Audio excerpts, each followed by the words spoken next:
காஞ்சனா அப்படின்ற திரைப்படம் மூலமா நம்ம ராகவா லாரன்ஸ் புதிய ஜானர் ஒன்று கிரியேட் பண்ணியிருந்தாரு. காமெடி ஹாரர் அப்படின்ற ஜானர் தாங்க.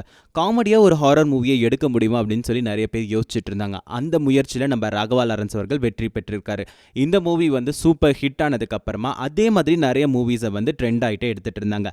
ஆனால் ஃபர்ஸ்ட் இந்த மூவியை எடுக்கும்பொழுது ராகவா லாரன்ஸ் அவர்கள் எடுத்த ஒரு முடிவு தான் வந்து திருநங்கைகளை இந்த மூவியில் வந்து பெருமைப்படுத்தி காட்டினார். திருநங்கைகள் அவர்களுக்கு இருக்கக்கூடிய சிறப்புகளை இந்த திரைப்படத்தில் எடுத்து காட்டினது மட்டும் இல்லாமல் அவங்க என்னெல்லாம் கஷ்டப்படுறாங்க அப்படின்றதையும் இந்த திரைப்படத்தில் வந்து விளக்கமாக சொல்லியிருந்தார். அதுக்கப்புறமா திருநங்கைகள் எல்லாருக்குமே வந்து ராகவா லாரன்ஸ் அவர்கள் ஒரு பரிட்சயமான மனிதராக மாறினார். திருநெல்வேலியில் நடக்கக்கூடிய திருநங்கைகளோட ஒரு விழாவில் கலந்துக்கிட்ட ராகவா லாரன்ஸ் அவர்கள் திருநங்கைகள் எல்லாருமே வந்து அஷ்டலக்ஷ்மிகள் அப்படின்னு சொன்னார்.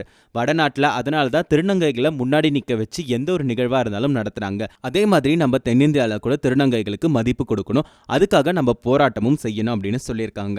விவசாயிகள் பிரச்சனைக்காகவும் ஜல்லிக்கட்டுக்காகவும் நான் போராடிட்டு இருக்கேன், அதே மாதிரி திருநங்கைகளுக்காகவும் நான் போராடுவேன் அப்படின்னு சொல்லியிருக்காரு. அது மட்டும் இல்லாமல் நடிப்பு மூலமாக நான் சம்பாதிக்கிற பணங்களில் ஒரு பகுதியை திருநங்கைகளுடைய செலவுக்காக நான் ஒரு பேங்க் அக்கௌண்ட் ஓபன் பண்ணி அதில் போட போகிறேன். அது மூலமாக வந்து திருநங்கைகளுக்கு மருத்துவ உதவி, அவங்களுக்காக ஒரு கட்டிடம் கட்டி அவங்களுக்கு நான் சேவை செய்ய போகிறேன் அப்படின்னு சொல்லியிருக்காரு.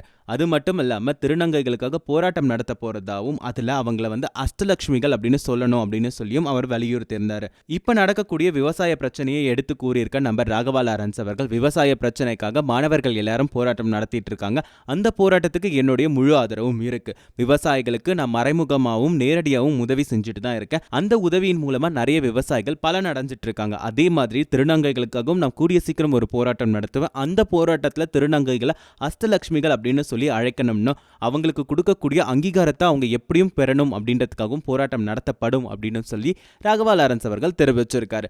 ராகவா லாரன்ஸ் அவர்கள் சோஷியல் மெசேஜஸ் சொல்லக்கூடிய திரைப்படங்கள் எடுக்கிறது மட்டும் இல்லாம நிறைய சோஷியல் சர்வீஸும் செஞ்சுட்டு இருக்காரு. இந்த வகையில இப்ப திருநங்கைகளுக்காகவும் சோஷியல் சர்வீஸ்ல இறங்கியிருக்காரு நம்ம ராகவா லாரன்ஸ் அவர்கள். ராகவா லாரன்ஸ் அவர்களை பற்றி உங்களுடைய கருத்துக்களை பதிவு செய்யுங்கள். மேலும் இந்த மாதிரி சினிமா நியூஸ் எல்லாம் நீங்க தெரிஞ்சுக்கணும் அப்படின்னு ஆசைப்பட்டீங்கன்னா ஃபில்மி பீட் தமிழை சப்ஸ்கிரைப் பண்ணுங்க.